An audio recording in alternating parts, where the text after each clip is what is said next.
Le brouillard matinal s'accrochait aux flancs escarpés des Pyrénées comme une étoffe de lin humide, enveloppant le château de Foix dans un silence presque surnaturel. Alice de Mirepoix regardait par l'étroite fenêtre de sa chambre, observant les silhouettes fantomatiques des gardes qui patrouillaient les remparts. Elle avait 31 ans, et cette aube de printemps marquait le début de quelque chose qu'elle ne comprenait pas encore. Une transformation aussi insaisissable que les volutes de brume qui dansaient au-dessous d'elle. On frappa à sa porte. 3 coups secs, militaires. « Entrez » dit-elle sans se retourner. C'était Bernat, son secrétaire, un homme maigre au visage de fouine qui avait la manie de se frotter les mains comme s'il les lavait constamment. « Madame la vicomtesse, le comte Roger de Foix demande votre présence dans la grande salle. Il dit que c'est urgent. » Alice sourit. Tout était toujours urgent pour Roger depuis qu'il avait hérité du comté 3 mois auparavant.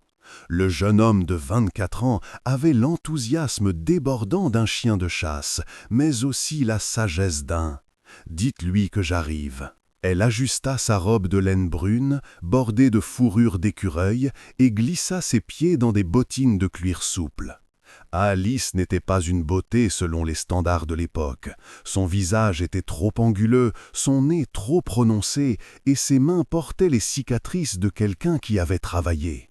Mais ses yeux gris avaient une intensité qui mettait les gens mal à l'aise, comme si elle pouvait voir à travers leurs mensonges. La grande salle du château sentait le feu de bois et la cire d'abeille. Roger l'attendait, arpentant l'espace devant la cheminée monumentale comme un animal en cage. Avec lui se tenaient 3 hommes qu'Alice reconnut immédiatement.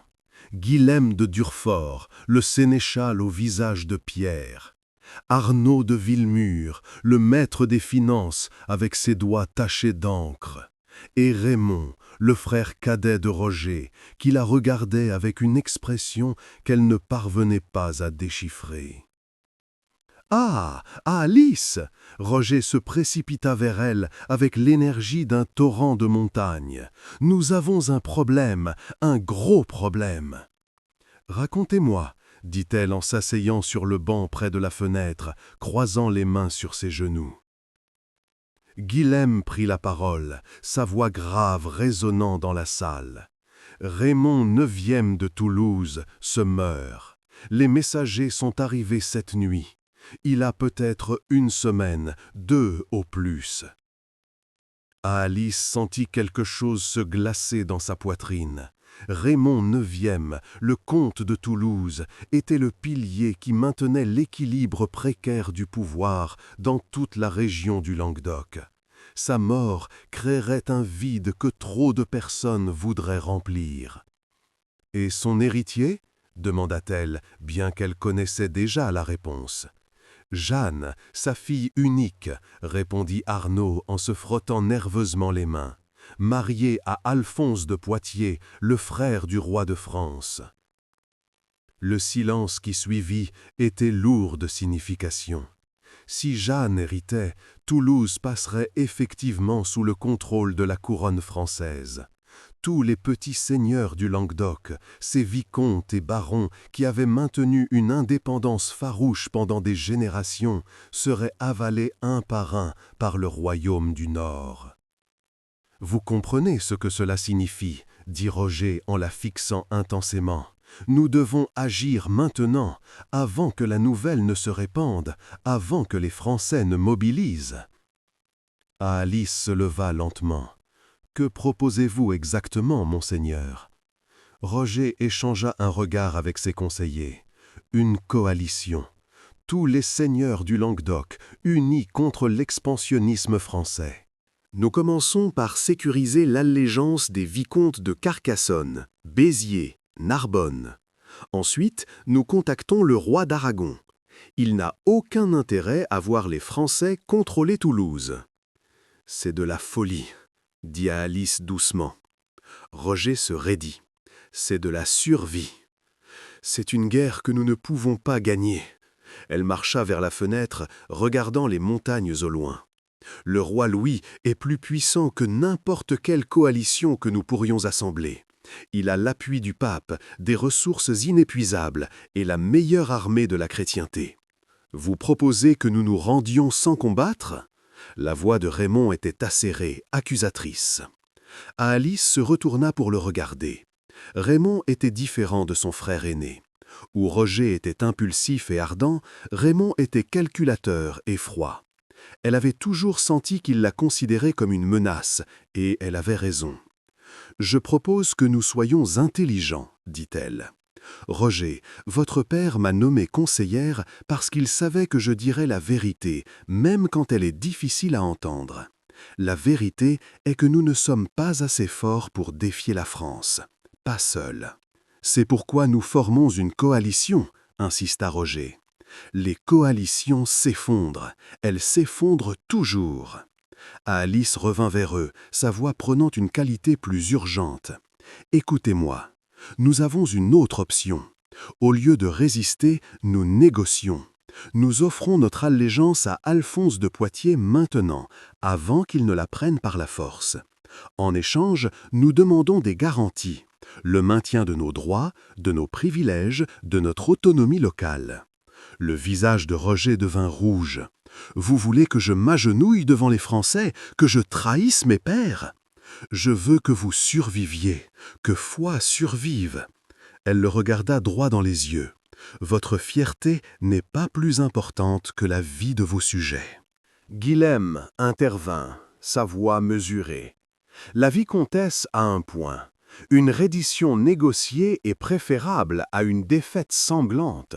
Mais Roger secoua la tête avec véhémence. « Non, je ne serai pas le comte qui a vendu le Languedoc.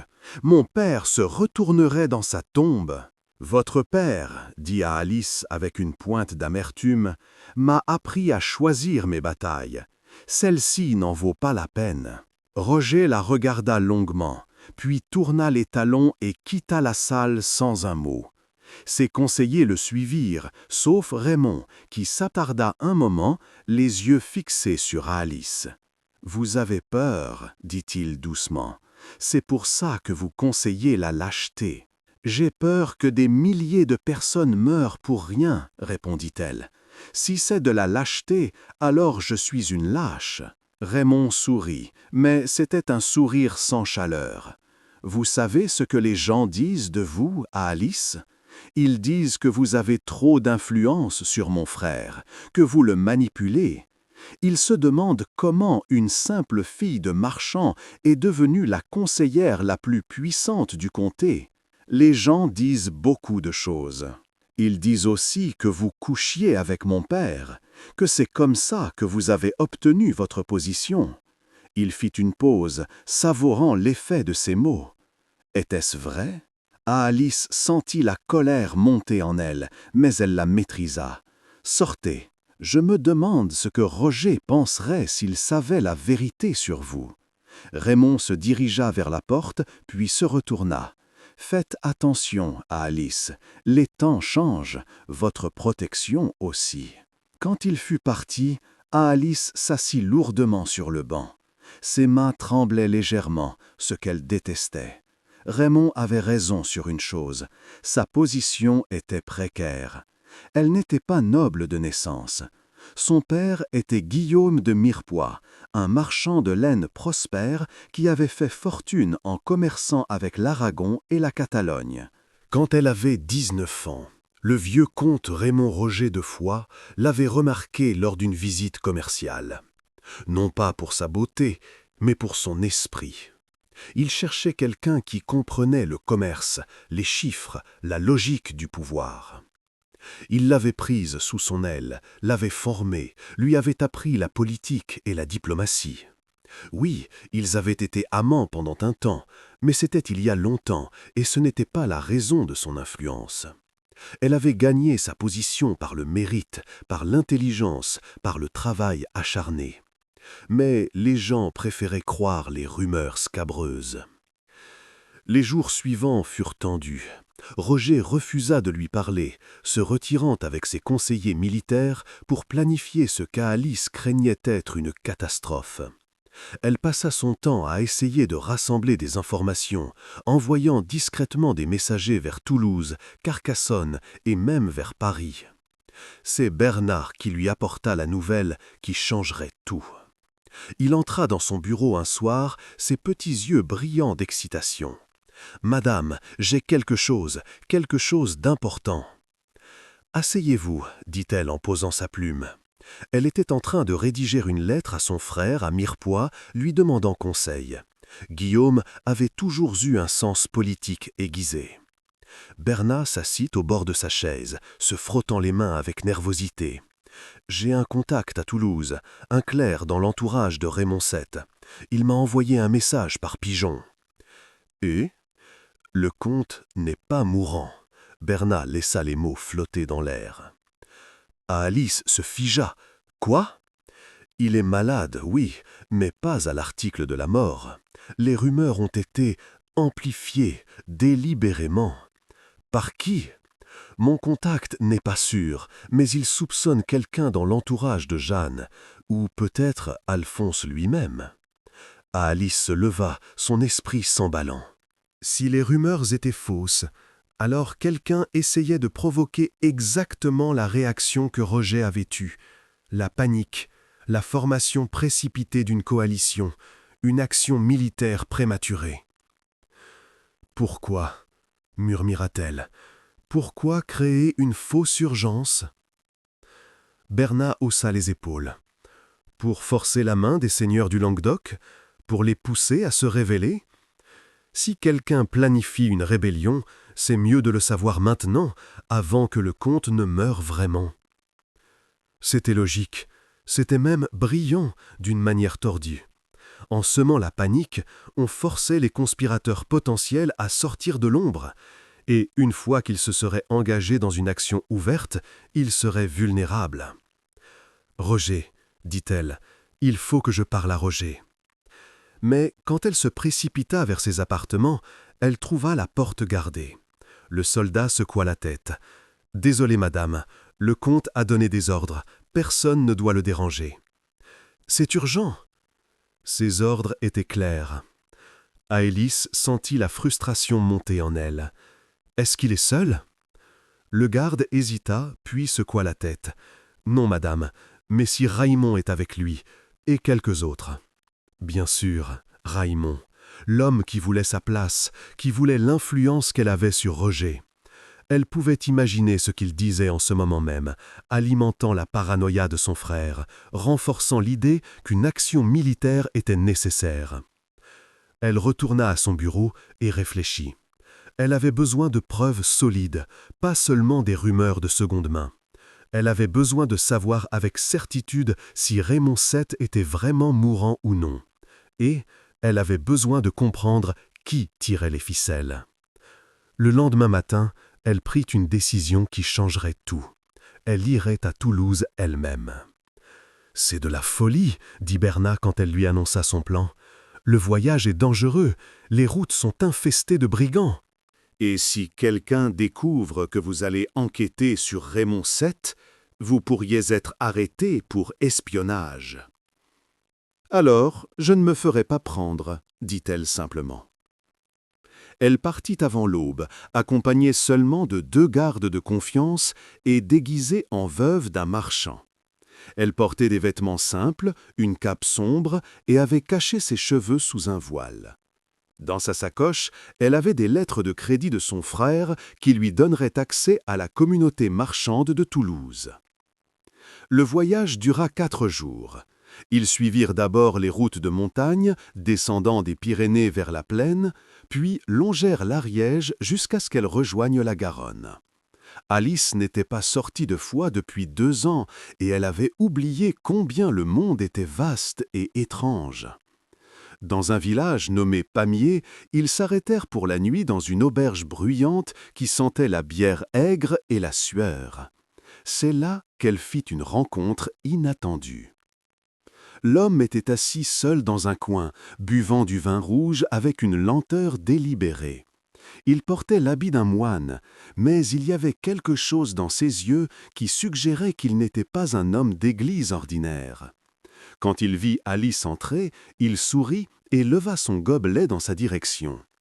« Une voyageuse solitaire », dit-il en occitan avec un accent étrange. « C'est rare de voir une femme sur les routes ces jours-ci. » Alice ignora le commentaire et s'assit à une table éloignée. Mais l'homme se leva et vint vers elle, s'asseyant sans invitation. « Je m'appelle Père, dit-il, Père de Vaux. Je suis, comment dire, un observateur. » « Je ne suis pas intéressé par la conversation, » dit Alice froidement. « Dommage, » il sourit encore, « parce que je pense que nous allons dans la même direction. Toulouse, n'est-ce pas ?» Alice le regarda plus attentivement. Il avait environ 40 ans, le visage marqué par le soleil et le vent, des mains qui avaient connu le travail. « Qui êtes-vous vraiment ?» Un moine, comme vous pouvez le voir. Il écarta les bras, montrant son habit. Mais j'ai d'autres intérêts. Je collectionne des histoires, des rumeurs, des secrets. Un espion. Si vous voulez être vulgaire, il rit. Je préfère penser que je suis un historien qui travaille en temps réel. Pour qui travaillez-vous ? Pour moi-même, principalement, mais je vends mes informations aux plus offrants. Il se pencha en avant, sa voix baissant. Et en ce moment, il y a beaucoup de gens qui paieraient cher pour savoir ce qui se passe vraiment à Toulouse. Aélis sentit son cœur battre plus vite. « Qu'est-ce que vous savez ? Je sais que Raymond VII n'est pas mourant. Je sais que les rumeurs ont été lancées par quelqu'un dans l'entourage d'Alphonse de Poitiers. Et je sais que c'est un piège. » Il sirota son vin. « La question est, qui tombe dedans ? Pourquoi me dites-vous cela ? Parce que j'ai fait mes devoirs. Je sais qui vous êtes, Aélise de Mirepoix, la conseillère de Roger de Foix. Vous n'êtes pas ici en visite touristique. » Il sourit. « Et je pense que nous pourrions nous aider mutuellement. » Aélis hésita. Faire confiance à un espion était dangereux, mais elle avait besoin d'informations et cet homme semblait avoir ce qu'elle cherchait. « Qu'est-ce que vous voulez en échange ? » ?»« Votre protection. » Son visage devint sérieux. « Il y a des gens à Toulouse qui ne seraient pas contents de me voir, des gens puissants. Si je vous aide, j'ai besoin de savoir que vous me couvrirez. Qui êtes-vous vraiment, père ? » Il hésita, puis dit doucement « J'étais un cathare, un parfait. Pendant la croisade, j'ai perdu ma famille, ma communauté, tout. J'ai survécu en vendant des informations aux deux camps. Ce n'est pas glorieux, mais c'est la vérité. » Alice comprenait maintenant. Les cathares, ces hérétiques que l'Église avait écrasés lors de la croisade albigeoise, étaient encore persécutés. Si Père était découvert, il serait brûlé vif. « D'accord, » dit-elle finalement. « Marché conclu. » Ils voyagèrent ensemble jusqu'à Toulouse, Père partageant tout ce qu'il savait. L'image qui émergea était celle d'un complot complexe et dangereux. Alphonse de Poitiers, anticipant la mort éventuelle de son beau-père, préparait le terrain pour une prise de contrôle en douceur. Les fausses rumeurs n'étaient que la première étape. Si les seigneurs du Languedoc formaient une coalition contre lui, il aurait une excuse parfaite pour les écraser militairement. S'il ne faisait rien, il pourrait simplement attendre et consolider son pouvoir progressivement. « C'est un jeu sans issue, » dit à Alice amèrement alors qu'ils approchaient des murs de Toulouse. « Pas nécessairement, » dit Père. « Il y a toujours une troisième option. Le problème, c'est qu'il faut être créatif pour la trouver. » Toulouse était une ville magnifique, construite en briques roses qui brillaient au soleil de midi. Mais sous sa beauté se cachait une tension palpable. Des soldats patrouillaient les rues et les gens parlaient à voix basse dans les marchés. Tout le monde attendait quelque chose, même s'il ne savait pas exactement quoi. Grâce au contact de pairs, Alice réussit à obtenir une audience avec Gaillarde, la comtesse mère, la veuve de Raymond VI et mère de l'actuel comte. C'était une femme dans la soixantaine, le visage ridé, mais les yeux encore vifs et intelligents. Elle reçut Alice dans une chambre privée, sans témoin. « Ainsi, vous êtes la fameuse Alice de Mirepoix, dit Gaillard en l'étudiant, la femme qui a le jeune Roger de Foix dans sa poche. » « Je ne contrôle personne, madame, dit Alice. Je conseille, c'est différent. » Gaillard versa du vin dans 2 gobelets. « Que voulez-vous ?»« La vérité sur la santé de votre fils. » Gaillard rit, un son sec et sans joie. « La vérité ? La vérité est compliquée. Raymond est malade, oui. Il a la fièvre de temps en temps, des douleurs dans les articulations. Mais mourant? Non, pas encore. Il a peut-être encore 10 ans devant lui, peut-être plus. Alors, pourquoi les rumeurs? Pourquoi, en effet? Gaillard sirota son vin. Parce que mon gendre, ce calculateur froid d'Alphonse, veut voir qui bougera en premier. Il teste la loyauté. Il identifie les menaces potentielles. C'est machiavélique. C'est politique. Gaillard la regarda intensément. Vous êtes intelligente, Alice. Vous voyez le jeu. Alors dites-moi, que fera Roger? Je ne sais pas. Et c'était la vérité. Je lui ai conseillé la prudence, mais il ne m'écoute plus. Les jeunes hommes ont du mal à faire la différence entre la prudence et la lâcheté. Gaillard soupira. Écoutez-moi. Si Roger forme une coalition, il sera écrasé. Alphonse a déjà 3 armées en position, il attend juste une excuse. Et si Roger ne fait rien, alors il sera absorbé progressivement, comme tous les autres. Alphonse est patient, il peut attendre. Elle se pencha en avant, mais il y a une 3e voie. Laquelle? Le roi d'Aragon, Jaume Ier. Il est aussi inquiet qu'Alphonse de la situation, mais pour des raisons différentes. Il ne veut pas que les Français contrôlent toute la région, mais il ne veut pas non plus d'une guerre ouverte. Gaillard marqua une pause. Si quelqu'un pouvait négocier un accord entre Jaume et Alphonse, un compromis qui garantirait l'autonomie locale tout en reconnaissant la suzeraineté française, ce serait la solution. Ce quelqu'un étant, vous, peut-être, Gaillard sourit. Vous n'êtes pas un seigneur de guerre assoiffé de gloire, vous n'êtes pas une menace politique. Vous êtes une fille de marchand qui comprend les compromis, les négociations, l'art du possible. Alice sentit le poids de la proposition. Pourquoi me faire confiance? Parce que vous êtes la seule personne dans ce fichu Languedoc qui semble comprendre que gagner ne signifie pas toujours vaincre. Parfois, gagner signifie survivre. Alice quitta Toulouse avec un nouveau plan, mais aussi avec la conscience aiguë du danger qu'elle courait.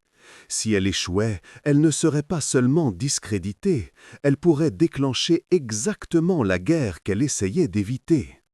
Le voyage de retour fut plus rapide. Père l'accompagna une partie du chemin, puis disparut dans un village près de Lavore, promettant de garder contact. Alice arriva à Foix après 6 jours d'absence pour découvrir que la situation avait empiré. Roger avait signé un pacte avec 3 autres seigneurs, les vicomtes de Béziers, Carcassonne et Limoux. Ensemble, ils avaient envoyé une lettre à Alphonse de Poitiers exigeant des garanties pour leurs droits et privilèges. C'était essentiellement une déclaration d'indépendance voilée. « Vous êtes fou, dit Alice, quand elle réussit enfin à avoir une audience avec Roger. Raymond était présent, bien sûr, ainsi que Guilhem et Arnaud. « Non, dit Roger fermement, je suis un homme qui défend son honneur et celui de ses ancêtres. Vous défendez votre tombe. » Elle se tourna vers les autres. « Vous le savez tous, cette lettre est une provocation. Alphonse n'a aucune raison de négocier, il a tous les avantages. » « Nous ne sommes pas sans ressources, dit Raymond. Le roi d'Aragon nous soutiendra. » Vraiment? Alice le fixa. « Avez-vous une promesse écrite, un engagement militaire ou juste de vagues assurances diplomatiques ?» Le silence qui suivit répondit à sa question. « Je pensais bien, dit-elle, Jaume ne risquera pas une guerre avec la France pour vous. Il dira les bonnes choses, il fera des gestes symboliques, mais quand les épées seront tirées, vous serez seul. »« Alors que proposez-vous » demanda Roger, et il y avait une note de désespoir dans sa voix qui toucha Alice. Elle prit une profonde respiration. « Laissez-moi négocier, pas avec Alphonse directement, mais avec Jaume. Si je peux obtenir son soutien pour un compromis, quelque chose qui satisfait les deux parties, nous pouvons peut-être éviter le bain de sang. »« Un compromis » cracha Raymond. « Vous voulez dire une capitulation ?»« Je veux dire une survie. » Elle le regarda droit dans les yeux. « Mais si vous préférez mourir glorieusement, libre à vous. Juste, ne traînez pas tout le comté avec vous. » Roger se frotta le visage, soudain l'air beaucoup plus vieux que ses 24 ans. « Combien de temps avez-vous besoin ?»« 2 semaines, peut-être 3. Vous avez 10 jours. » Il se leva. « Après ça, je devrais agir. Les autres seigneurs attendent une réponse à notre lettre. Si nous reculons maintenant, nous perdons toute crédibilité. » C'était un délai impossible, mais Alice hocha la tête. « Je ferai de mon mieux. » Cette nuit-là, alors qu'elle préparait son départ pour l'Aragon, Berna entra dans sa chambre avec une expression étrange sur son visage. « Qu'est-ce qu'il y a » demanda-t-elle. « Messire Raymond » Berna se frotta les mains nerveusement. « Il a eu une réunion secrète avec un messager de Toulouse aujourd'hui, quelqu'un que je ne reconnaissais pas. » Alice se figea. « Quand ?»« Cet après-midi, pendant que vous étiez avec Roger. » Berna hésita. « J'ai réussi à entendre des bribes de leur conversation. Il était question d'argent et de vous. » Un frisson glacé parcourut l'échine d'Alice. « De moi ?» Il parlait de vous discréditer, de révéler quelque chose sur votre passé, quelque chose qui ferait que Roger vous rejetterait. Alice s'assit lourdement sur le bord de son lit. Bien sûr, Raymond ne se contenterait pas de s'opposer à elle politiquement. Il voulait la détruire complètement. « Que savent-ils » murmura-t-elle, presque pour elle-même.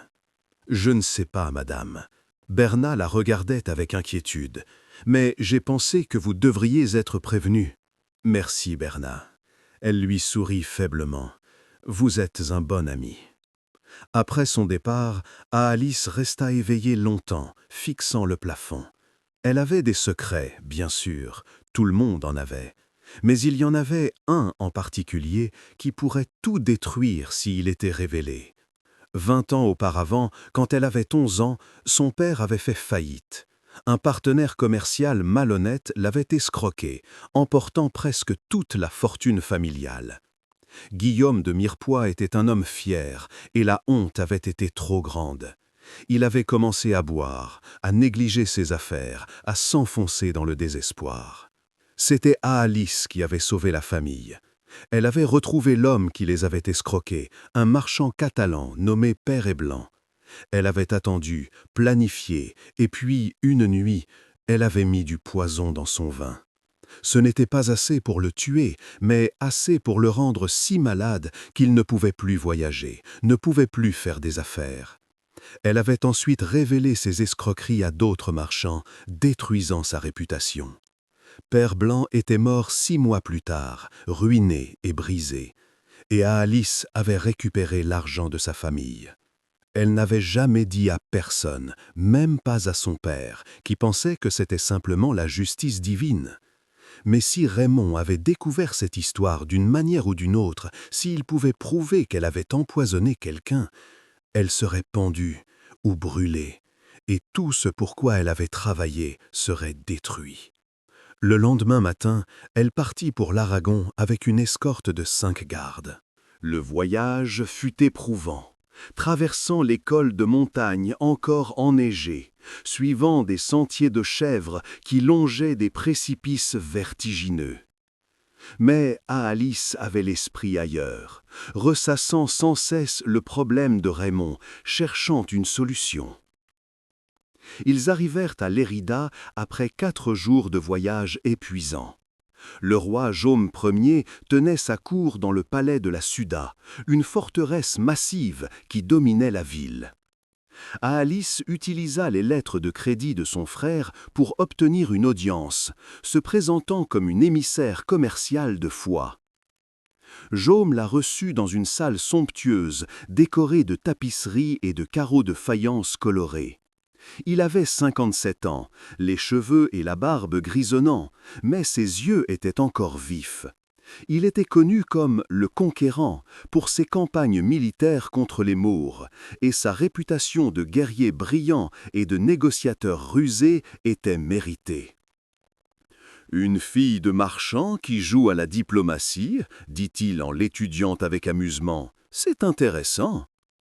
Les marchands comprennent quelque chose que les nobles oublient souvent, Majesté, dit Aalice, qu'un accord avantageux pour tous est meilleur qu'une victoire totale pour un seul.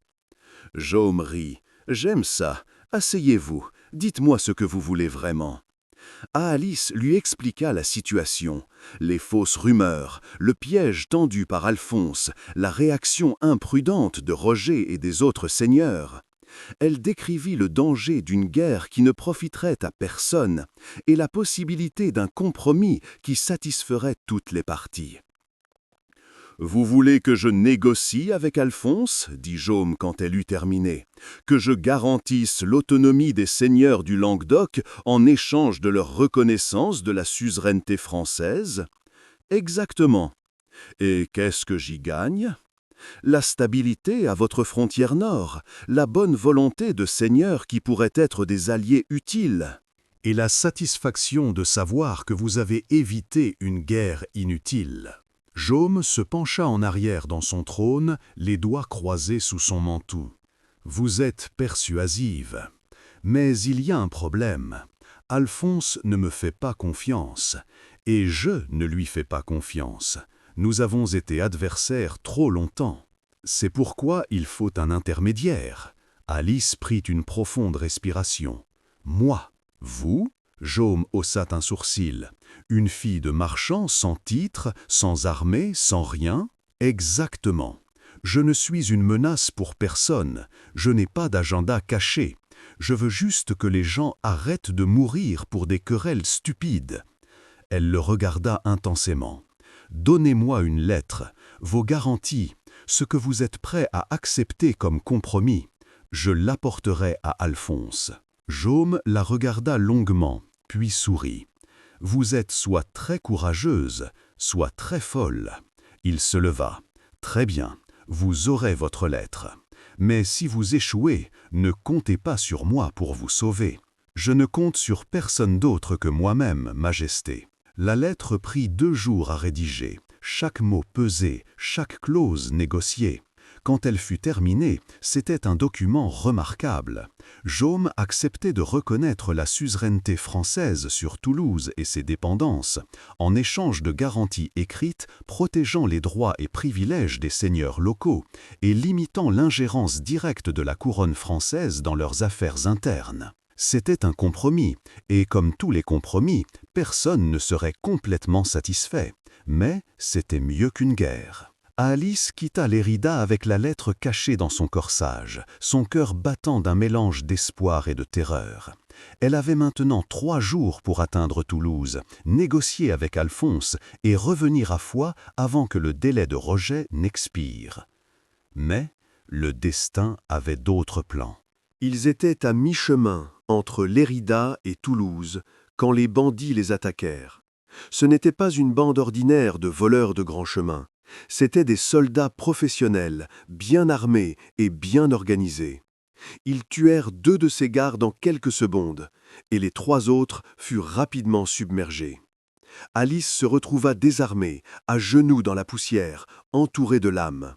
Le chef des bandits descendit de cheval et marcha vers elle. Quand il retira son casque, elle reconnut son visage. C'était Estève, un ancien soldat de Foix, un homme qui servait Raymond. « Désolé, madame, » dit Estève sans émotion. « Ce n'est rien de personnel, juste des affaires. Raymond t'a payé pour me tuer. Pas pour vous tuer, pour vous arrêter. Il sourit.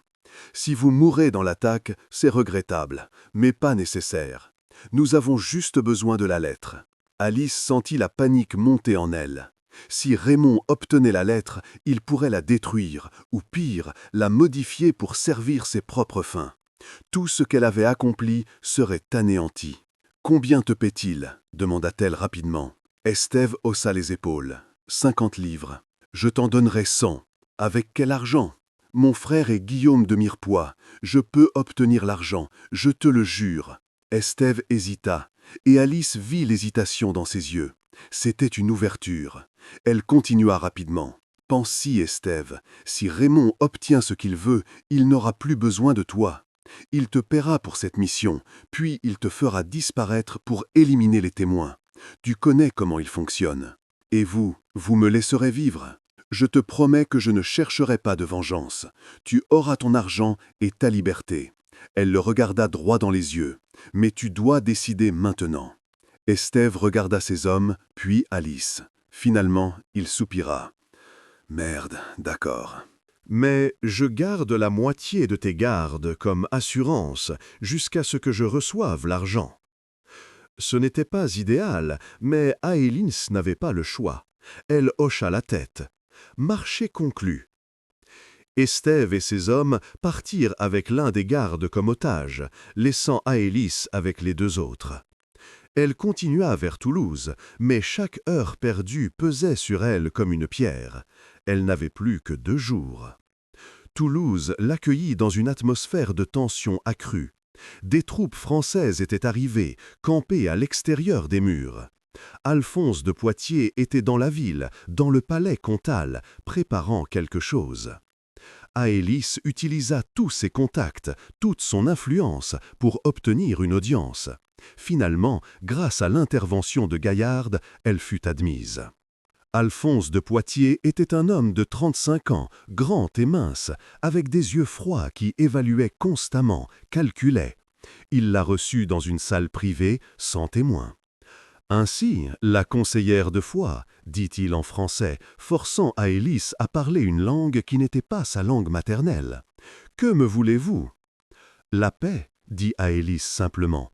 Elle sortit la lettre de Jaume et la posa sur la table entre eux. Et un compromis qui nous donne tous ce que nous voulons vraiment. Alphonse lut la lettre lentement, son visage ne trahissant aucune émotion. Quand il eut terminé, il la reposa et la regarda. « Intéressant, dit-il. Jaume accepte ma suzeraineté. C'est plus que je n'espérais. » Il marqua une pause. « Mais ces garanties pour les seigneurs locaux, c'est inacceptable. Elles limitent trop mon autorité. Elles protègent leurs droits. Sans ces garanties, ils se battront, vous le savez. » « Laissez-les se battre. » Alphonse sourit froidement. « Je gagnerai. » « Oui, vous gagnerez. » Aélis se pencha en avant. « Mais combien coûtera cette victoire? Combien d'hommes? Combien d'or? Combien d'années de révolte et d'insurgés ?» Elle secoua la tête. « Vous êtes intelligent, monseigneur. Vous savez que la conquête est facile. C'est la gouvernance qui est difficile. » Alphonse étudia son visage. « Vous êtes persuasive, mais je ne suis pas sûr de vous faire confiance. Comment sais-je que cette lettre est authentique, que vous n'êtes pas simplement une espionne de Roger de Foix? Parce que si j'étais une espionne, je n'aurais pas risqué ma vie pour venir ici. » Elle le regarda dans les yeux. « J'ai une question pour vous, monseigneur. Pourquoi avez-vous lancé les fausses rumeurs sur la mort de Raymond VII ?» Alphonse ne nia pas, ce qui était révélateur en soi. « Pour voir qui bougerait, pour identifier mes ennemis potentiels. Et maintenant que vous les avez identifiés, maintenant je les écrase. C'était toujours le plan. »« Alors vous êtes un fou, » dit Aélis calmement, « parce que vous créez exactement les ennemis que vous craignez. Ces hommes ne vous détestaient pas avant, mais après que vous les ayez humiliés, écrasés, dépossédés, ils deviendront vos ennemis pour toujours, et leurs fils aussi, et les fils de leurs fils. » Elle secoua la tête. Vous ne construisez pas un royaume stable, monseigneur. Vous construisez une poudrière. Le silence qui suivit était lourd. Alphonse se leva et marcha vers la fenêtre, regardant la ville en contrebas. Finalement, il parla. « Que proposez-vous exactement ? Accepter le compromis de Jaume avec quelques modifications ?» Aélis se leva aussi. « Réduisez certaines garanties si vous voulez, mais gardez l'essentiel. Respect des lois locales, consultation sur les taxes, maintien des structures féodales existantes. En échange, les seigneurs du Languedoc reconnaissent votre autorité, vous paient l'hommage et vous soutiennent militairement quand nécessaire. Et si je refuse, alors vous aurez votre guerre. Vous gagnerez, oui, mais vous perdrez aussi. » Alphonse se retourna et la regarda longuement. « Vous êtes une femme étrange, Alice de Mirepoix. Vous ne cherchez pas le pouvoir pour vous-même, n'est-ce pas ? » « Non. Alors quoi ?» Alice pensa à Père Blanc, à l'homme qu'elle avait détruit quand elle avait 11 ans, à tous les choix qu'elle avait faits depuis. « Je cherche à me racheter, » dit-elle doucement, « en empêchant d'autres personnes de faire les erreurs que j'ai faites. » Alphonse sourit, et pour la première fois, il y avait une chaleur dans ce sourire. « Très bien, j'accepte, mais avec des conditions. » Ils négocièrent pendant 6 heures, chaque clause, chaque mot, chaque nuance. Quand ils eurent terminé, le soleil se couchait et ils avaient un accord. Ce n'était pas parfait, mais c'était quelque chose que les deux parties pouvaient accepter. « Je vous enverrai le document final dans 3 jours, dit Alphonse. Vous pourrez le montrer à vos seigneurs. »« Merci, monseigneur. »« Ne me remerciez pas encore. » Alphonse la regarda sérieusement. « Vous avez la partie facile. Maintenant, il faut convaincre ces têtes brûlées de l'accepter. » Alice quitta Toulouse avec le cœur plus léger qu'il ne l'avait été depuis des semaines. Mais quand elle arriva à Foix, 2 jours plus tard, elle trouva le château en effervescence. Roger était enfermé dans ses appartements, refusant de voir quiconque. Raymond dirigeait effectivement le château et il avait fait arrêter Bernat sous accusation d'espionnage. « Qu'est-ce qui se passe ?» demanda Alice à Guilhem, qu'elle trouva dans la cour. Le vieux sénéchal secoua la tête tristement. Raymond a fait une déclaration publique.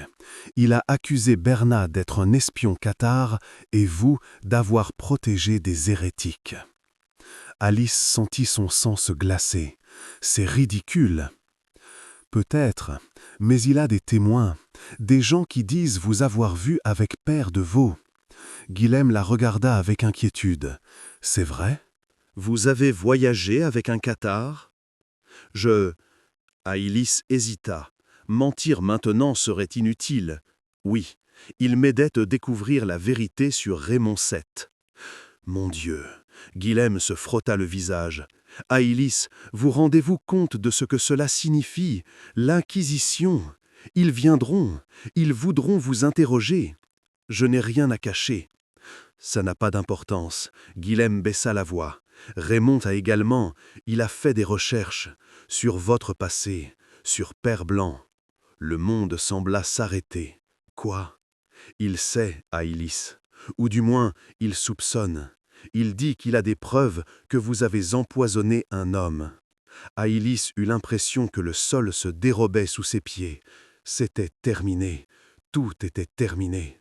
« Il faut que je voie Roger, » dit-elle. « Il ne vous recevra pas.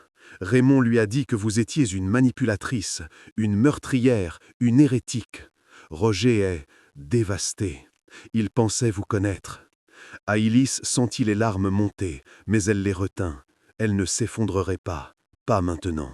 « Guilhem, j'ai un accord, de Jaume et d'Alphonse, un compromis qui sauvera des milliers de vies. » Elle le regarda avec intensité. « Il faut que Roger le voie. » Guilhem hésita, puis hocha la tête.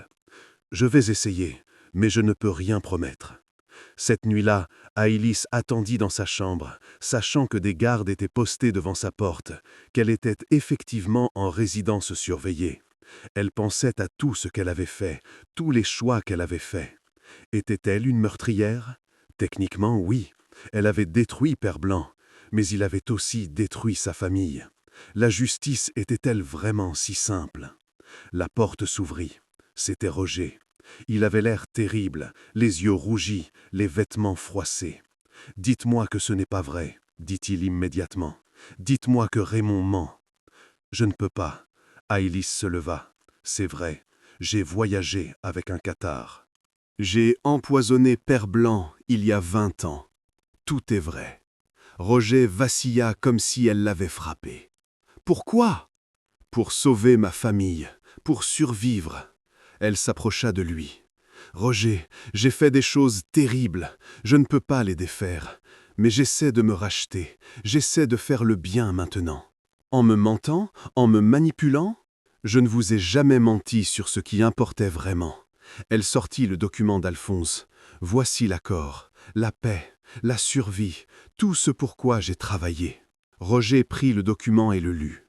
Au fur et à mesure qu'il lisait, son expression changea. De la colère à la surprise, puis à quelque chose comme du respect réticent. « Vous avez réussi, » dit-il doucement. « Vous avez vraiment réussi. » « Oui, mais ça n'a plus d'importance, n'est-ce pas ?» Alice sourit tristement. « Raymond m'a détruite. Même si l'accord est accepté, je serai arrêtée. L'Inquisition viendra. Je serai jugée. Je peux vous protéger. » « Non, vous ne pouvez pas, et vous ne devriez pas essayer. » Elle secoua la tête. « Roger, vous avez toujours su que j'étais différente, que je n'étais pas comme les autres conseillers. Je venais de nulle part, je n'avais aucune connexion noble, aucune légitimité. » Elle marqua une pause. « Votre père m'a donné une chance parce qu'il voyait quelque chose en moi. Pas de la pureté, pas de la noblesse, mais de l'utilité. La capacité de faire ce qui devait être fait. Vous parlez comme si vous étiez déjà condamné. Je le suis. » Alice s'assit. « Mais vous ne l'êtes pas. Prenez cet accord, signez-le, sauvez votre peuple. C'est tout ce qui compte. » Roger la regarda longuement, puis s'assit à côté d'elle. Qu'est-ce qui s'est vraiment passé avec Père Blanc? Alors, Alice raconta tout. Son père en faillite, la honte, le désespoir, comment elle avait planifié la destruction de l'homme qui avait détruit sa famille. Le poison, pas assez pour tuer, mais assez pour ruiner. Comment elle avait manipulé d'autres marchands pour qu'ils se retournent contre lui. J'avais 11 ans, dit-elle, mais j'avais déjà appris que la justice ne vient pas toute seule, qu'il faut parfois l'apprendre. Et maintenant, regrettez-vous? Alice réfléchit longuement avant de répondre. Je regrette qu'il soit mort. Ça, je n'avais pas prévu. Je voulais juste récupérer notre argent, le faire souffrir comme il nous avait fait souffrir. Elle le regarda. Mais est-ce que je regrette d'avoir agi? Non. Parce que sans cet argent, ma famille aurait été détruite. Mon père se serait probablement suicidé. Ma mère et moi aurions fini dans la rue. Alors, vous avez choisi votre famille plutôt que votre âme. J'ai choisi la survie, Alice sourit, et j'ai passé les 20 années suivantes à essayer de compenser. Chaque conseil que je vous ai donné, chaque négociation, chaque compromis, tout était une tentative de sauver des vies, d'éviter la violence, parce que je savais ce que c'était de détruire quelqu'un. Roger se leva et marcha vers la fenêtre. « Raymond veut que je vous livre à l'Inquisition. Il dit que c'est la seule façon de protéger le comté, de montrer que nous ne tolérons pas l'hérésie. Il a raison. Mais si je fais ça, je perds la seule personne qui ait jamais vraiment compris ce travail. » Roger se retourna. « Alice, vous êtes plus précieuse pour moi qu'une centaine de chevaliers. Je suis une responsabilité, un scandale qui pourrait vous détruire. » Peut-être, Roger sourit pour la première fois, mais je pense que je vais prendre ce risque. Le lendemain, Roger convoqua tous les nobles et conseillers dans la grande salle. Raymond était là, rayonnant de triomphe anticipé. Guillaume et Arnaud semblaient inquiets, les autres étaient simplement curieux. Roger se tenait devant la cheminée, tenant le document d'Alphonse. « J'ai une annonce à faire, dit-il. J'ai reçu un accord de paix négocié par Aélis de Mirepoix. » Il lut le document à haute voix. Au fur et à mesure qu'il lisait, les expressions dans la salle changeaient. Surprise, incrédulité, puis, lentement, quelque chose comme du soulagement. « C'est remarquable, » admit Guillaume quand Roger eut terminé. « Mieux que ce que j'aurais cru possible. »« C'est une capitulation, » dit Raymond. « Nous reconnaissons la suzeraineté française. »« Nous reconnaissons la réalité, » corrigea Roger. « Et en échange, nous gardons nos vies, nos terres, nos droits. » Il regarda son frère. « C'est plus que nous aurions eu dans une guerre. » Raymond serra les dents. « Et Aélis, elle a voyagé avec un hérétique. Elle a peut-être commis un meurtre. Vous allez ignorer cela ?»« Non. » Roger se tourna vers Aélis, qui se tenait au fond de la salle. « Je vais enquêter, correctement, équitablement, pas à travers des accusations et des rumeurs, mais avec des preuves réelles. » Il marqua une pause. « Et si elle est coupable, elle sera jugée. Mais pas par un tribunal d'inquisition, par moi. » C'était une déclaration audacieuse. L'Inquisition n'aimait pas quand les seigneurs séculiers interféraient avec leurs prérogatives. Mais Roger était le comte. Dans son domaine, il avait ce droit. Raymond quitta la salle, furieux. Aélis savait que ce n'était pas terminé, qu'il continuerait à comploter contre elle. Mais pour l'instant, elle avait gagné du temps. Les semaines suivantes furent un tourbillon d'activités. Roger envoya des messagers à tous les seigneurs du Languedoc, leur présentant l'accord. La plupart acceptèrent, reconnaissant que c'était le meilleur résultat possible. Quelques-uns refusèrent, mais ils étaient isolés, sans soutien significatif. Alphonse de Poitiers tint sa parole. Les garanties furent écrites dans un document officiel, scellé et signé. L'autonomie locale était préservée, même si la suzeraineté française était reconnue. Quant à Alice, l'enquête sur ses actions passées progressait lentement. Guillaume la dirigeait, et il était minutieux mais équitable. Il interrogea des témoins, examina des documents, reconstitua l'histoire de Père Blanc. « C'était un escroc », rapporta-t-il à Roger après 2 mois de travail. Il avait escroqué des dizaines de familles, pas seulement celle d'Alice. Mais il est vrai qu'elle l'a empoisonné. Et sa mort? Indirecte. Le poison l'a affaibli, mais c'est la fièvre qui l'a tué. Guillaume marqua une pause. Techniquement, c'est un meurtre, mais moralement, c'est plus compliqué. Roger prit sa décision. Il condamna Alice à une peine symbolique, 1 an d'exil de foi, qu'elle passerait au service de son frère à Mirepoix, aidant à administrer les affaires commerciales de la famille. C'était une punition légère, mais c'était suffisant pour satisfaire ceux qui voulaient voir justice rendue. Quant à ses liens avec Père de Vaux, Roger déclara qu'elle avait agi dans l'intérêt du comté, utilisant toutes les ressources disponibles pour accomplir sa mission. Ce n'était pas de l'hérésie, c'était de la pragmatisme. L'Inquisition protesta, mais sans vigueur. Ils avaient des hérétiques plus importants à chasser. Le jour de son départ, Alice se tenait dans la cour du château, ses affaires emballées. Roger vint lui dire au revoir. « 1 an, dit-il. Ensuite, vous pourrez revenir, si vous voulez. »« Je ne sais pas si je veux, » dit Alice honnêtement. « J'ai fait ce que je devais faire. J'ai sauvé ce que je pouvais sauver. Peut-être que c'est le moment de me retirer, de vivre une vie plus simple. » « Vous n'êtes pas faite pour la simplicité. » Roger sourit. « Dans 1 an, vous vous ennuierez à mourir à Mirepoix. Vous reviendrez. »« Peut-être. » Elle lui tendit la main et il la serra. « Prenez soin de vous, Roger, et méfiez-vous de Raymond. » Il n'a pas abandonné. Je sais. Le sourire de Roger s'évanouit.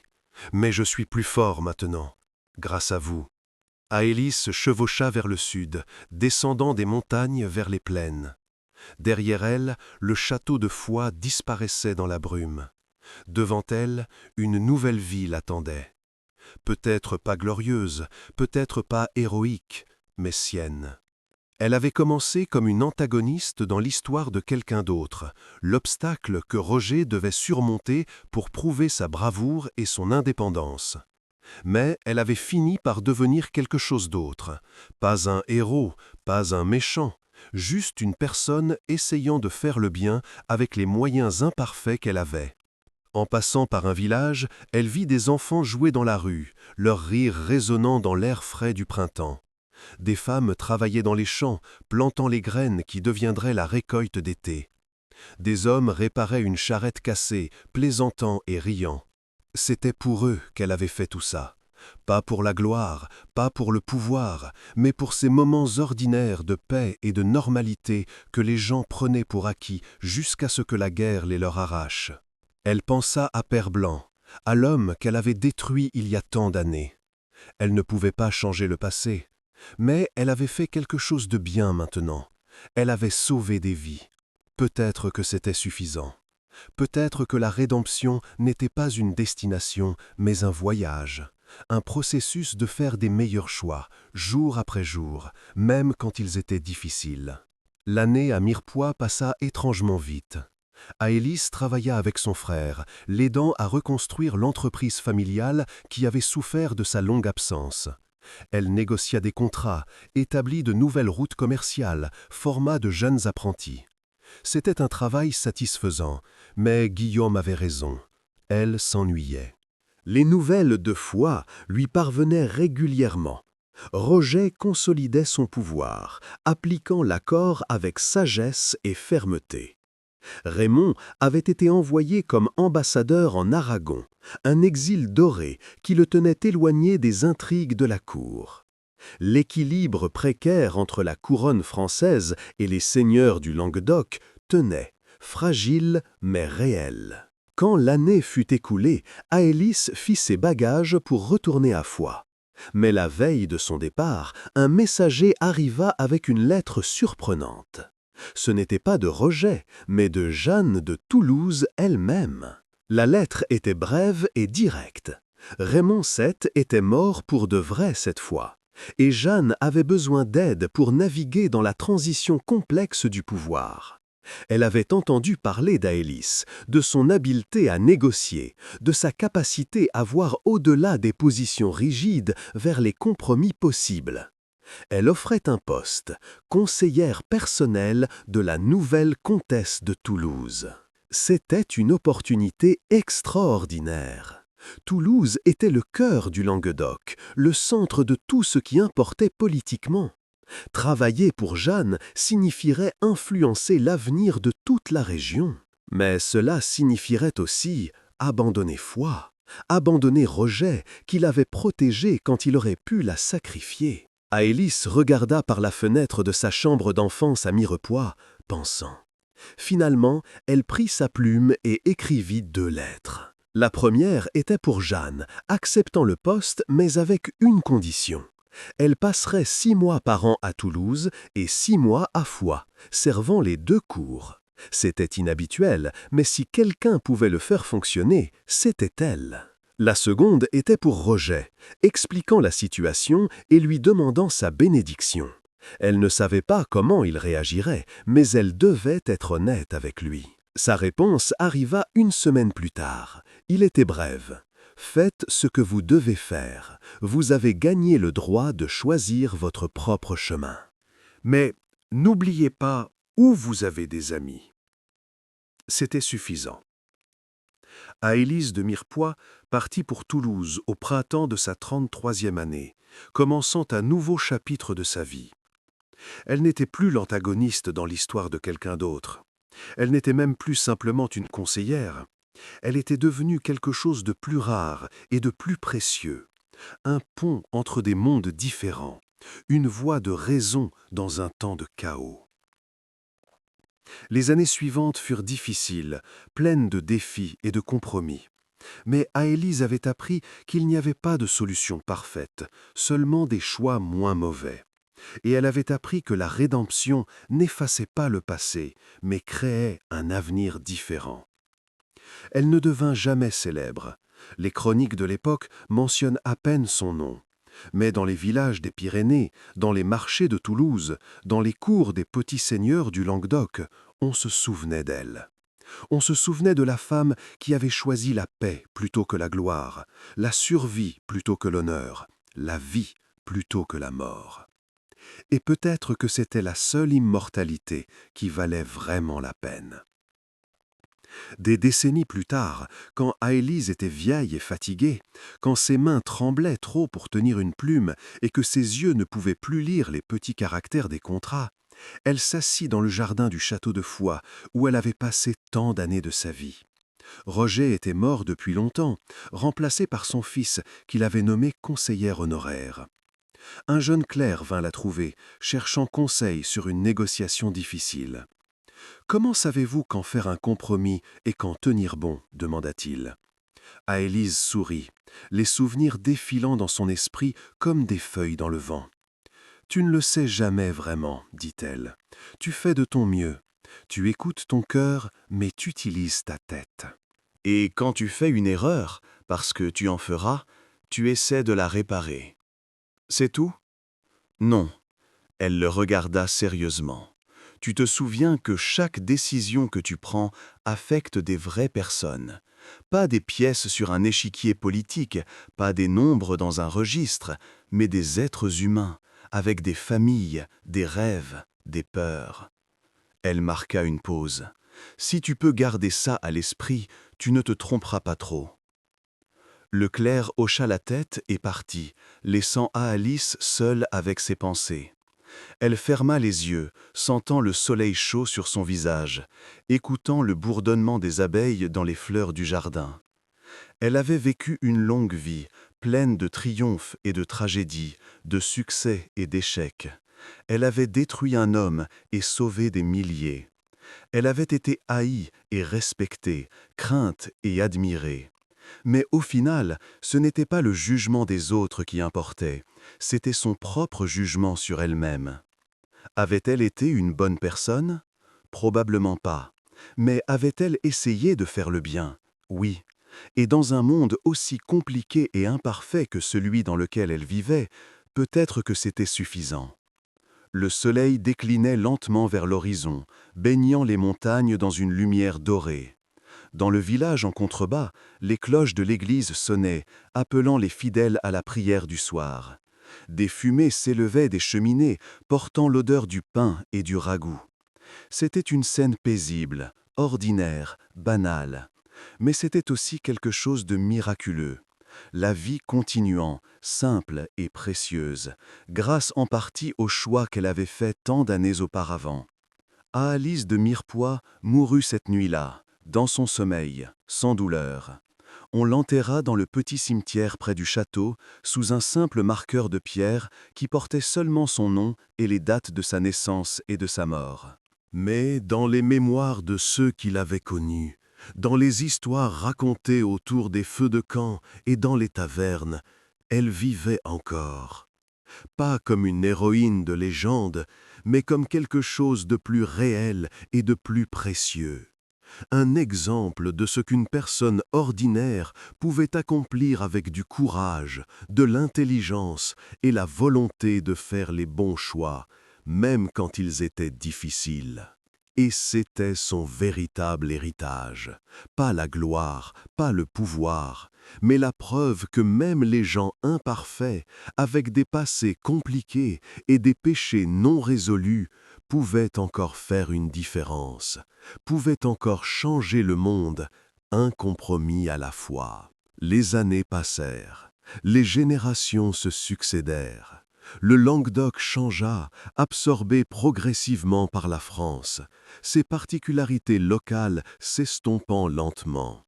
Mais les principes pour lesquels Aélise avait lutté, l'idée que la négociation était préférable à la violence, que la survie était plus importante que l'honneur, que les compromis pragmatiques valaient mieux que les positions de principe, ces idées persistèrent. Et dans un coin tranquille d'un vieux château dans les Pyrénées, une petite plaque fut installée des siècles plus tard, commémorant une femme que peu de gens connaissaient, mais qui avait, à sa manière discrète, changé le cours de l'histoire. Elle disait simplement « Aélis de Mirepoix, conseillère et pacificatrice. Elle choisit la vie. » C'était un épitaphe simple, mais c'était suffisant.